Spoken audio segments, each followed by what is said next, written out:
From atheism to astrophysics, from evolution to economics, from comparative religion to cults, from philosophy to politics, a voice of reason in our confused world and beacon of truth and hope in this age of uncertainty. Welcome to God and Science Foundation with physician, teacher, and evangelist Dr. Paul Katupali. God and Science Foundation is designed to study the relationship between God and science and to defend Christian faith from a scientific perspective. Dr. Paul's teaching helps you understand the vital issues affecting our world from a biblical worldview. For today's lecture, here is Dr. Paul.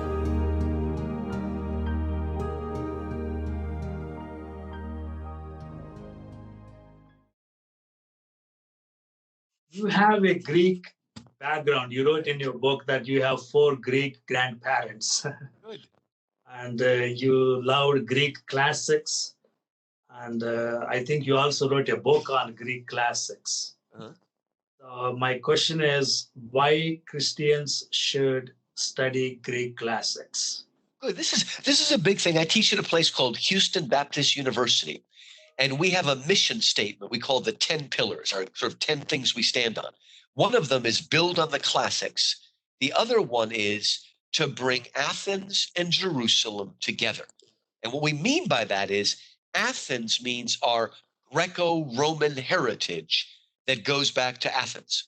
By Jerusalem, we mean our Judeo-Christian heritage coming out of Jerusalem. And we believe that those two can not only go together, it's good for them to go together. Even though the great pagan writers, that would include Homer and Virgil, Plato, Aristotle, Cicero, Sophocles, Oedipus, right? Socrates, even though these people are pre-Christian, they didn't know, they were before Jesus, but they didn't even know the Old Testament, still God gives us what theologians call general revelation. He speaks to all people through creation, through our conscience, through our reason, through our imagination. But only to the Jews did God give direct or special revelation. Only to the Jews did he give the prophets, the Bible, and then later on with Jesus and the New Testament. And only through special revelation can we learn the gospel, that Jesus was the Son of God, that he died and rose, that we need to believe in him. That takes special revelation.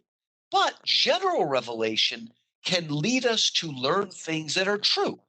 They're not completely true, but they can lead us to truths. And so when we read the early Christian writer, the early pre-Christian writers, we find a lot of truths. And like I said, Plato and Aristotle actually disproved a lot of the very things that Christian apologists are fighting against today. Right?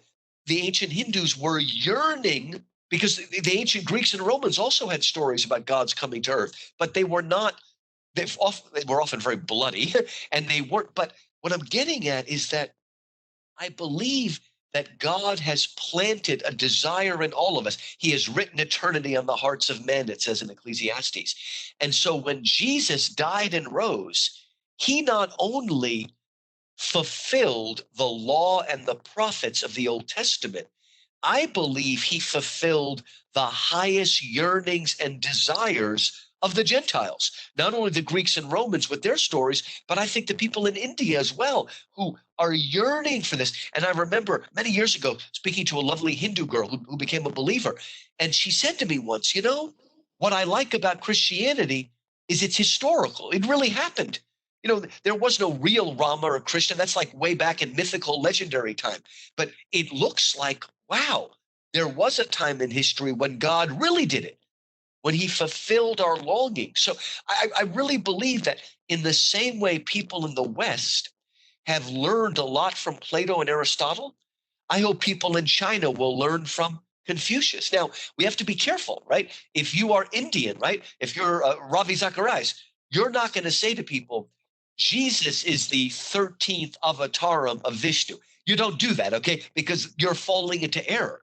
But what you can say is, you see, at the core of humanity is this desire for God to come to man. We understand there's that need, right? We have this sense of devotion. What is that? The monkey's name, Hanuman, who's got this sense of devotion to Rama and the Ramayana. That there's a truth to that. right? Now, they didn't have special revelation, just like the Greeks and Romans did.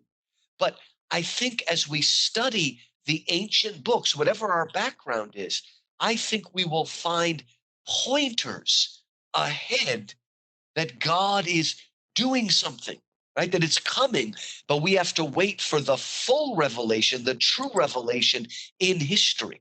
So I do think we can learn a great deal. I think we can learn a lot from the Hindu concept, for instance, of dharma, of duty. Not that different, by the way, from what the Romans called pietas, which is the origin of our word piety. But most modern Americans, we think piety, we think something more feminine, more emotional. But their piety was it was duty. It's a lot like dharma. I do my duty no matter what. And I think that Christians can understand from these concepts, but we need to take them up into Christ and measure everything against the Bible. We have that measure. But I do believe that we can learn and grow. I don't know if any of your listeners have read a wonderful theologian named Watchman Nee. He was from China.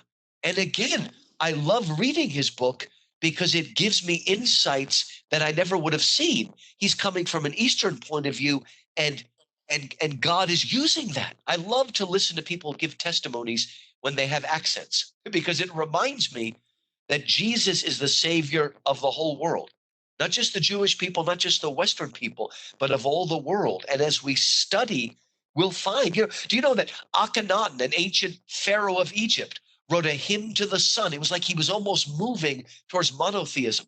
I don't know if you've ever read a great book by a guy named Don Richardson, Eternity in Their Hearts, where he shows scattered tribes across the world who still have an understanding of monotheism, but they've given it up because they're afraid of the spirits and, in some ways, the demons that are attacking them. So again, I think there's much to be learned, but only because we have something to measure it against, the Bible and Christ. And in your book, you made an interesting comment that even in Greek mythology, just like in Darwinian theory, everything starts with impersonal nature. Good. It's not like, in Greek mythology, gods are not eternal. Good. In all other myths, including the myth of evolution, in the beginning is stuff. In the beginning is matter. You read the Greeks, the Romans, the Norse, the Egyptians, the Indians. If you read it, in the beginning is what the Greeks called chaos. Chaos means undifferentiated matter, what Carl Sagan called cosmic soup. In every mythology, that's the beginning. Only in the Bible is there a God outside of the universe who creates the universe. That took special revelation to explain it, and it took science thousands of years to catch up with God's special revelation. But again, we need to realize that in all mythologies, in the beginning is matter, and out of the matter comes the gods. They're older than we are, but they're still ultimately part of the universe. There's not now, but there are hints of it. In China, Taoism believes in the yin and yang, and that's become very popular in America, you probably notice.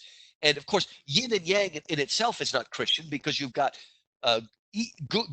evil with the seed of goodness and goodness with the seed of evil. Well, evil does have a seed of goodness, because evil is goodness gone bad, but there is pure goodness called God. So from a Christian point of view, there's a problem with yin and yang. It is almost relativistic, but guess what, Paul? The Taoists believed that above the yin and yang was this shadowy thing they called the Tao, or the Tao, as they pronounce it in English, T-A-O.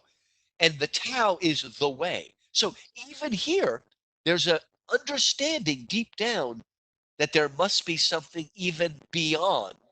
C.S. Lewis uses the word Tao.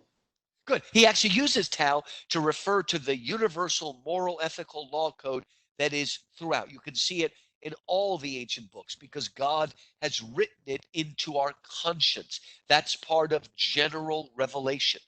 God speaks through creation, Romans chapter 1.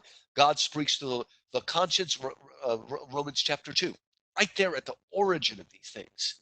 It's wonderful.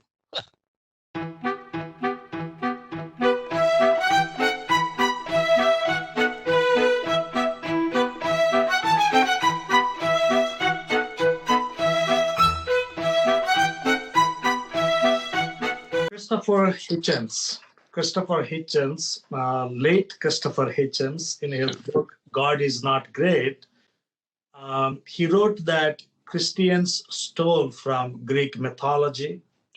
For example, the virgin birth, the story of virgin birth is copied from Greek mythology. And what would you say to that? This is great. And what's interesting about this, Paul, is this subject is one of the things that brought C.S. Lewis to Christian faith. Now, most people today are aware of the fact that C.S. Lewis was an atheist for about half his life before he became a Christian.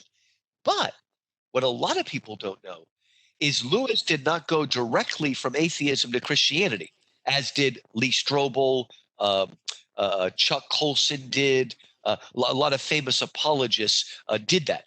But C.S. Lewis, first he became a theist, a believer in God, but it took him another year and a half to believe that Jesus was the Son of God. What was holding him back, Paul? One of the things holding him back was the question you just asked. Lewis was a big fan of a book called The Golden Bough by Sir James Frazer. And in that famous Victorian book, Frazer studied all these ancient tribal groups, and he discovered all around the world, everybody had this archetype, this sort of myth, this idea that he called the Corn King. Now, Americans are confused because when an American's but I think Indians are like the British. Don't you use the word corn to mean wheat, even in India today?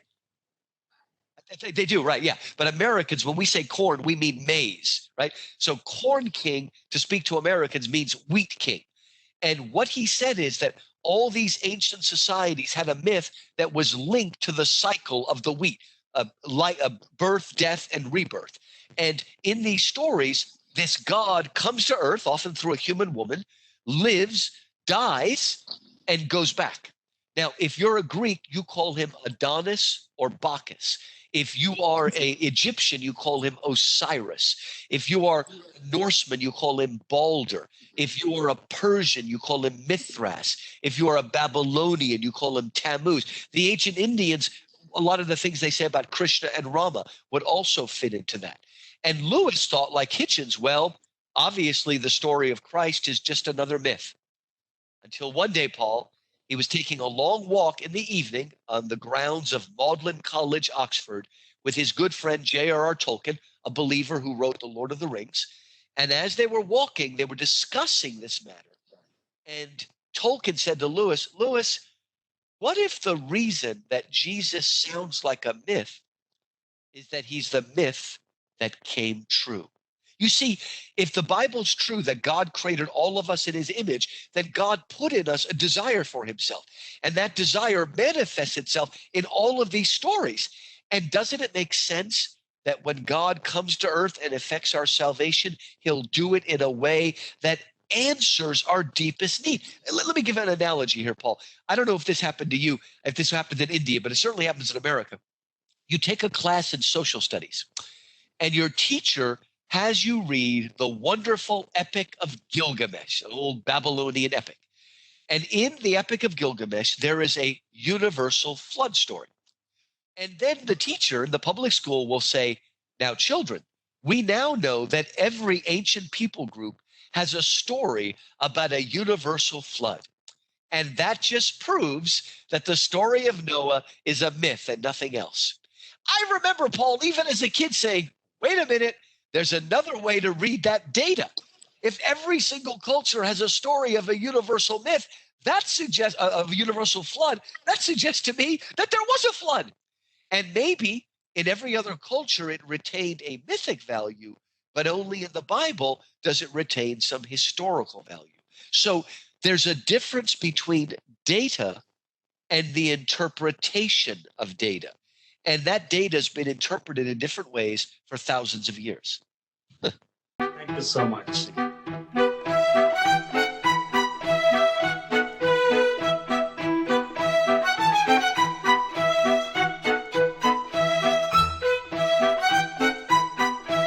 COVID crisis, and we are saying almost 65,000 people died in America, and across the world, thousands of people died. So we are seeing also the rise in domestic abuse, child abuse. It's heartbreaking, and corporate greed and all these things. So we are seeing both human evil and natural evil. And you talked about C.S. Lewis and natural evil and human evil. And Sam Harris says that we can discern evil without God or any other religion. And what would you say, for example, from C.S. Lewis' perspective on this thing? See, C.S. Lewis, it's just so simple, but we don't even think about this, okay? We hear people, atheists, say all the time, how can there be a God when there is so much injustice in the world? And the response is, if you're an atheist, how do you know the world is unjust? The only way you can call something unjust is if you have justice to measure it against. But if there is no God, if we are merely the product of survival of the fittest, then where are you getting your concept of justice? I can't call a line crooked unless I know what a straight line is. I need a measure of this. And again, if there is no God, I mean, if there's no God, then the only answer is something like survival of the fittest. But if that is the true, that system is completely amoral. There's nothing moral about that, right? In fact, I hate to say this, but if Darwin is true, then Hitler was right. Hitler basically took Darwinism and put it into practice and said, look, Darwinism has tried to strengthen the human race. I'm just going to go help them by getting rid of anybody that I feel is lesser. Paul, a lot of people don't know that in the great free country of the United States of America, they were practicing eugenics in the early part of the 20th century. They were sterilizing people that they thought were unfit physically or mentally, forcing them to be sterilized. I mean, Hitler just followed what we did. Now, thankfully, the horror of the Holocaust and the eugenics experiments that Hitler did kind of stop people from doing that.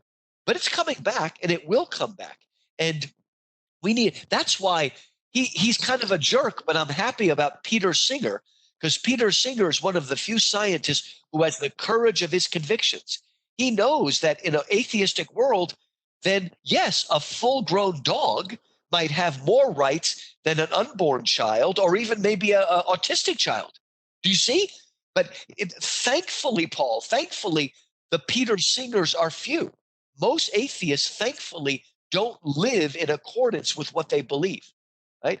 And they know what morality is. And you know what morality is? It's the way you expect other people to treat you. So they know what that is, and we're lucky they don't. But if we ever really throw out morality and live by survival of the fittest, we're going to be in trouble, right? So, Lewis, again, we need to have a standard of these things.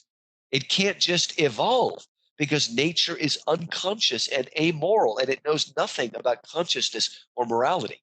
That's why, Paul, if a pit bull mauls a child, we do not put the pit bull on trial because the pit bull is not a moral, ethical, rational creature. We either let it go or we put it to sleep, but we don't judge it by moral parameters. But we do expect people. The people that did the 9/11 bombing, if they survived, we would have put them on trial. Well, to put them on trial means we understand they're moral, ethical people who understand morality and yet broke it anyway. If we didn't think they understood morality, we'd put them in an insane asylum. But instead, and there are some people we do that for, but most people we judge as moral, ethical creatures.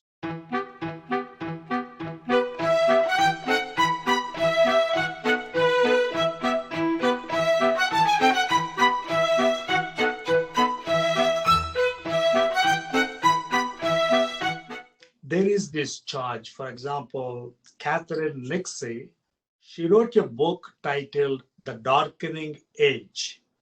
The subtitle is The Christian Destruction of the Classical World. So she makes this charge that Christians destroyed the classical world, the Greeks and Romans and other ancient cultures. And what would you say to that? It's amazing. And what they really did is preserve them. There's a wonderful book, Paul, called How the Irish Saved Civilization by Thomas Cahill, very good historian.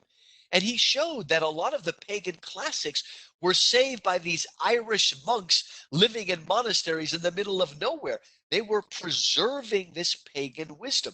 Now, there have been times when Christians destroyed temples and things like that, but they're the ones that preserve the legacy of that world and brought it forward. I mean, someone like Thomas Aquinas is taking Aristotle and helping to preserve him. So let me give just a good example of this. Oh, it drives me crazy when now there have been some bad things done in the name of colonialism. But today, a lot of the atheists want to claim that Christians are colonialists who are destroying the culture of Africa and India and places like. First of all, right now, Paul, you know, there are these people called Wycliffe Bible translators that go to these isolated tribes that don't even have a written language. They learn the language, they teach it, and they translate the Bible. If it wasn't for that, all these languages would be extinct. They would pass out. Even better, the secular humanists go into Africa and places like that, and they try to push the sexual revolution on these people that don't want it. That is cultural colonial exploitation, taking our ideas that have destroyed our culture and pressing it upon them, right? And now there have been times when Christians have pressed Christianity and Western culture, but that's not what's happening now. People like K.P. Yohannan, one of the great men from India, you know him? He started Gospel for Asia, GFA. He wants to help raise up indigenous missionaries in places like India and Pakistan around the world. And, you know, again, we're learning as well. We've made our mistakes in the past, but Christianity has helped to preserve and uplift so many of the cultures in the world.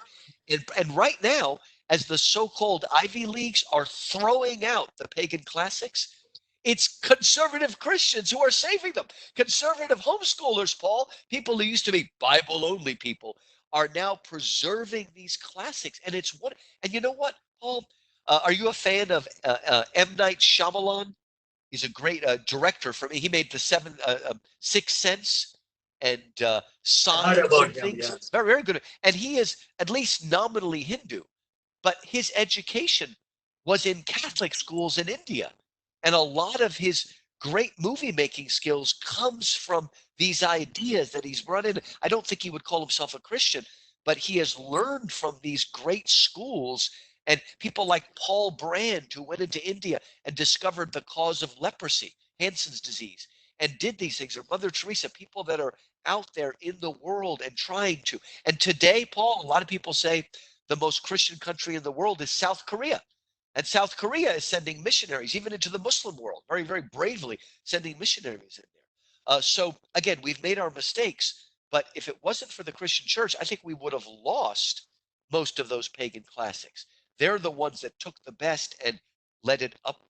Yeah, I agree with you. I mean, in the Greek culture and across actually, even in Roman culture, they use it to expose these unwanted babies.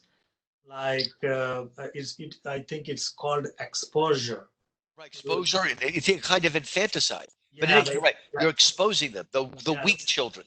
Christians stopped that They did. practice, and They they stopped the stopped. gladiators. Yes, the gladiators in the Colosseum, people were playing violent sports, and wild animals were eating these victims.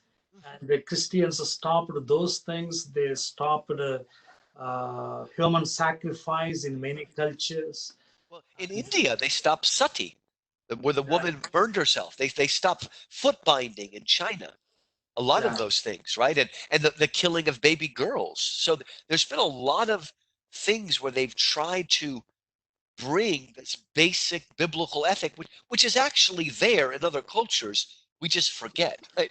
So they've done a lot of good bringing, and you know, just more recently bringing things like modern science. And see, Paul, as you know, okay, both India and China invented many incredible things long before they invented them in the West, right? Especially China with movable print and gunpowder and things like that. But why is it, Paul, that science as we know it was born in the West and not in the East. It's not that the Western scientists were more intelligent than the Chinese or Indian scientists, but the Hindu and Buddhist scientists did not create science because they believed that the world was illusion. Maya I think is the old Sanskrit word, that the word is illusion and we can't even trust our senses. It was only because the scientists in the West believed in a Christian or at least theistic God, a God of order and balance and harmony, who created a world that was meaningful and created our senses that could perceive that world. That's why they created modern science. And it is one of the most terrible ironies that science, which is a creation of a theistic worldview, has now been used by French people to attack the very thing that gave it birth.